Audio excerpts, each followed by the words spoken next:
We are always reminded that he is probably the first local government official to come to Leyte bringing relief goods and other medical assistance during the typhoon of Yolanda. Hindi makakalimutan niya ng mga Taclobanon, ng mga Waray na talagang noong hindi pa naman siya presidente, hindi naman siya kailangan pumunta doon. Mayor siya ng Davao, pero pumunta siya ron siya mismo at ang dami niyang dalang mga doktor, marami siyang dalang gamot, marami siyang dalang relief goods at nakiramay naman siya doon sa mga napinsala doon sa Yolanda. At hanggang ngayon hindi namin makalimutan yon at panayang pasalamat pa rin ng mga Waray, ng mga Taclobanon sa kanyang tulong at sa kanyang malasakit na ipinakita sa mga naging biktima ng Yolanda. At masasabi ko, nabanggit na po natin ng Yolanda.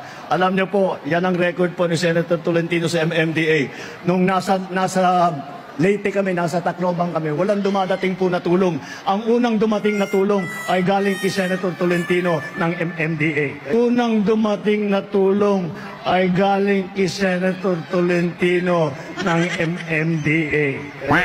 Pakita mo talagang malalim ang pagmamahal niya sa taong bayan.